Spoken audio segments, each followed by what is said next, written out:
Channel YouTube takka channel YouTube takka eegabantanii haala kamiin akka isin verify gochuu dandeessanu isin agarsiisu jechuudha. Barnoota faayidaa guddaa qabu, barnoota haalaan barbaachisaa ta'e takka isin agarsiisu jechuudha. Channel takka eegabantanii maqaa keessaniin haala kamiin akka isin verify gochuu dandeessanu channel YouTube bantanii itti fayyadamuudhaaf maqaa keessaniin haala kamiin akka isin verify gochuu dandeessan linkii illee haala kamiin akka isin maqaan namni biraa uummata irraa gara maqaa keessaniitti deeftanii verify gootanii itti fayyadamuu dandeessanu isin agarsiisu jechuudha. YouTube channel namni baay'een itti fayyadamaa jira, warri itti fayyadamaa hin jirre eegaluudhaan waan barbaadan irratti ilaaluu, viidiyoo irra gadhifachuu, social meediyaan akkasuma YouTube irraan wanti namni waa baay'ee daawwatu haala kamiin akka verify gootan isin agarsiisu. Channel YouTube kootii warri hin beekne immoo Abduu Oroon jedhama. Channel YouTube kootii argachuudhaaf YouTube channel gubbaa eegaseentanii Abduu Oroo jettanii barreeffatanii argattu. Profaayilii kora tuquudhaan subscribe gootu, warri subscribe hin godhin subscribe ka jettu tuquudhaan mallattoo notification itti banaasin jira. Viidiyoo babbareedaa jala gadhiisan jira. Viidiyoo barnoota bilbila keessanii wal qabatu waa'ee YouTube irraa, waa'ee Facebook irraa, waa'ee TikTok irraa viidiyoo baay'ee jala gadhiisan jira. Irra seenaa irraa baradhaasin jira. Subscribe yeroo gootan mallattoo notification kana itti banuu hin dagatina ol ka jettu gubbaa kaawwadhaasin jira. Haala kamiin akka isin channel takka eegabantanii kaatanii verify gochuudhaan itti fayyadamuu dandeessan bilbiluma keessa fayyadamuudhaan YouTube channel verify gochuu dandeessu jechuudha. YouTube takka verify gochuudhaaf account YouTube verify hin taane sana irra kaawwachuudhaan itti jijjiiruudhaan haala kanaan isin agarsiisa. Create isin jedha yeroo haaraa YouTube banattan yookaan verify gochuudhaaf viidiyoo irra maxxansuudhaaf qophooftanu haala kanaan create jedhee isin agarsiisa. Mallattoo qalamii kaanii tuqxu jechuudha. Create tuquun duratti mallattoo qalamii tuquudhaan profaayilii irra kaawwattu yookaan immoo banner channel banner ka jedhamu bakka mallattoo qalamii tuquudhaan maqaa keessan sirreeffachuu wantoota baay'ee takkeessa jira isin jedha. Amma mallattoo kaameraa tuquudhaan channel kan koo keessa seenuudhaan irra galee channel koo keessa seenee footoo profaayilii barbaada. Isin footoo keessanillee irra kaawwachuu dandeessu. Footoo kana awwala dura buutanii hojjechuu qabdu. Amma fakkeenyaaf asirratti logo banner kan jedhamu kana channel logo kana awwalan hojjedhee jira. Warri hojjechuu hin beekne yoo jiraatan, hojjetachuu hin beekne yoo jiraatan illee komentii naa barreessuu viidiyoo kana jalatti hojjedhee isin agarsiisa. Komentii naa barreessaa isin jira. Ammallee baanarii irra kaa'uudhaan mallattoo kaameraa gamaa tuquudhaan mallattoo sana tuquudhaan channel banner ka jedhamu kana channel banner kana harkisuudhaan ni xiqqeessitu. Barreeffama kana haala kanaan isin ba'uu qaba. Channel banner kana hojjechuullee hin dagatinaa isin jira. Channel kana harkisuudhaan barreeffama barbaadan keessa galchuudhaan haala kanaan save ni gootu. Gubbaarra haxanii save ka jettu tuquudhaan kan isin save gootanu awwalan hojjedhan baanarii channel akkasuma profaayilii isaayyuu awwala hojjettanii lafa kaawwachuu qabdu. Appii kan fayyadamuudhaan akka isin hojjettan isin agarsiisa. Warri hin hojjetin yoo jiraatan illee naqunnamuu dandeessu isin jira. Amma kan isin agarsiisu asirratti channel kana verify gochuudhaaf kan isin barbaachisu ammallee asirraa wantoota adda addaa sirreessinee kaanee dhandhee verify goonuun jedha. Amma asirratti kan isin verify gochuu dandeessan yookaan immoo verify haala kamiin goona kan jiru. Amma maqaa channel sirreessuudhaaf qalamii mallattoo qalamii tuquudhaan kan maqaa channel sirreessuu dandeessan. Mallattoo qalamii eega tuqxan asirratti maqaa keessan maqaadhuma YouTube yookaan maqaa YouTube irratti ittiin YouTube dalaguu barbaadan takka maqaa keessan ni barreeffattu. Asirratti maqaa keessan bareedaa akka ta'e takka ni uummattu jechuudha. Maqaa keessan kana barreessuudhaan maqaa YouTube yookaan wantoota irratti maquma keessan barreessuudhaan save ni gootu rakkoo hin qabu kun. Amma handle jechuun channel handle kan jedhu linkii channeliiti kan isin barreeffattan kan faayidaa guddaa qabu. Isa kana mallattoo qalamii tuquudhaan linkii kana namoonni biraa linkii keessanii qabatanii yoo jiraatan yookaan immoo linkii qabamee yoo jiraate asirratti mallattoo diimaa isin agarsiisa. Ammoo linkii sun qabamee hin jiru yoo ta'e mallattoo buluu yookaan immoo raayitii isin kaa'aa jechuudha. Hamma fakkeenyaaf linkii kana isintu barreeffata. Maqaa keessa kan gomaa gubbaarra kaa'amee wal dabarsuudhaan yookaan immoo lakkoofsa itti bakuudhaan Abduu jedhee fakkeenyaaf qubee xiqqaadhaan haa barreessu. Abduu HD jedhee haa barreessu. Abduu HD jedheen eegan barreesse. Haala kanaan yoo inni qayyina agarsiise lakkoofsa illee itti dabaluu dandeessu. Asirratti Abduu HD 2 yookaan immoo lakkoofsa 2 bira kaa'ee ilaalu.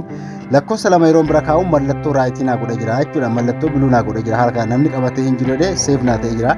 Mallattoo save kana bakka adii kanaan hin tuqaa dhufee jechuudha. Save gochuudhaaf bakka adii kana tuquudhaan save kan inni godhu jechuudha. Amma save godhee jira jechuudha yookaan bakka adii tuquudhaan save ta'ee jira. Amma haala kanaan eega save ta'ee ka'ee asirratti ganjallaa kana description tafa description jechuun channel kana irratti waan maxxansuu deemtan takka murteeffachuu qabdu. Kontaaktii irratti dalaguu barbaadan. Kontaaktii jechuun waan irratti hojjechuu barbaadan jechuudha. Wantoota isin barbaadan inni haala akkasuma akka uqatii keessanii waan beektanu isintu murteessa jechuudha. Description jechuun waan barbaadan waan channel kana irratti maxxanfamu waan wal qabate qubee hanga 5,000 barreeffatu. Gabaabsa isin agarsiisa. hanga 5,000 yoo muuziqaa ta'e waan muuziqaa wal qabatu, diraamaa ta'e waan diraamaa wal qabatu, barnoota ta'e waan barnoota wal qabatu hanga qubee 5,000 barreessuudhaan seef ka jettu gubbaa tuquudhaan seef gootu. Isin hanga qubee 5,000 waan barbaaddan barreessuu dandeessu. Dudduubatti deebi'ee egaa chaanala kana verify godhee isin agarsiisu. Verify gochuudhaaf gaa amma kayin create ka jette kan inni create ka jette gaa tuquudhaan kan nuti verify gochuu dandeenyu. Mallattoo create yogguun tuqnu gara gaalarii viidiyoo post gochuudhaan verify godhe isin jira. Create ka jettu kana tuqee isin agarsiisu jechuudha.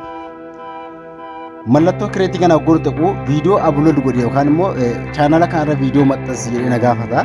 Amma mallattoo create jette kana tuquudhaan kanin verify gochuu danda'u jechuudha. Chaanala ammallee tambilarii qabaachuu qaba. Tambilarii jechuun suuraa gubbaa taa'u jechuudha. Create eegan tuqee gaalarii keessa seenuudhaan viidiyoo takka ol fidee isin agarsiisu. Viidiyoo takka ka gaalarii keessa duraan qabu fidee isin agarsiisu.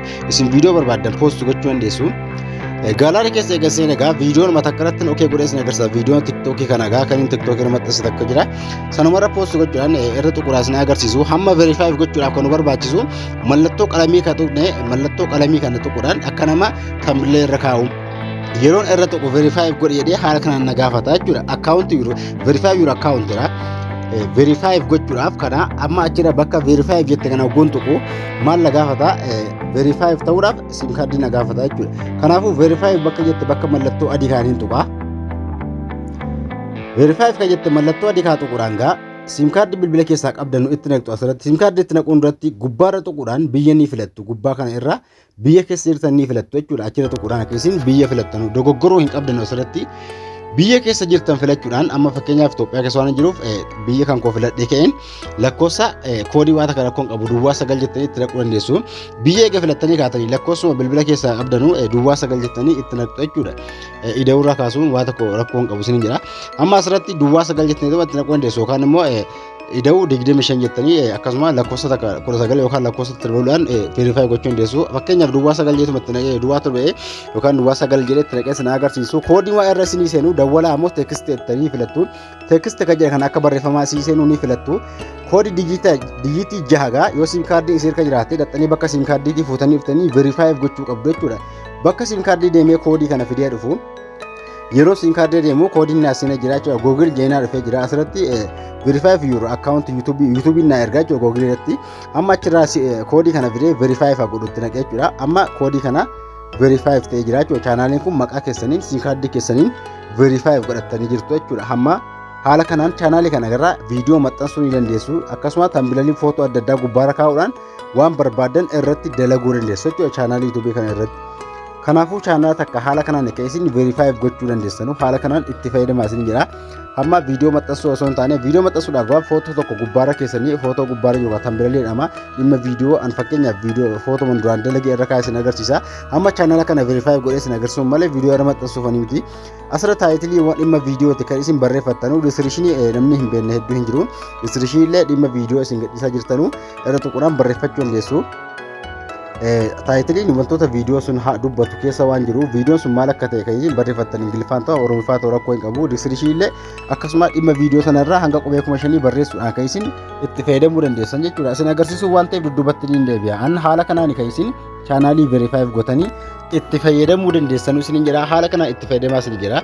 Asirratti illee paabliik yeroo kaatan namoota baay'ee bira namoota hunda bira akka viidiyoon keessan ga'u yoo barbaadan paabliik irra kaattu yeroo maxxansuu kaatan eega fixxanii yookaan isin gubbaa irra xanii neekist kan itti tuquudhaan upload gootan yookaan immoo neekist gochuu yookaan upload gochuudhaan viidiyoo sana gadhiiftan chaanaalii kana irra jechuudha. Viidiyoo gaa awwalaa kan isin qopheeffattan namni hin beekne hin jiru kana. Kanaafuu haala kanaan chaanaalii takka eega bantanii kaatanii maqaa keessan sirreeffachuudhaan verify gochuudhaan itti fayyadamuu dandeessu. Haala kanaan itti fayyadamaa isin jira. Barnoota kana keessaa waan isin galuu iddoo jiraata koomentiidhaan barreessuu dandeessu isin jira. Haala kanaan itti fayyadamaa isin jira. Viidiyoo kana laayikii tuqaa akka nama baay'ee bira ga'uuf chaanaaliin koo sabiskiraaybii gochuu hin dagatinaa. Viidiyoo kana namoota hedduu bira akka ga'uuf sheer godhaa isin jira.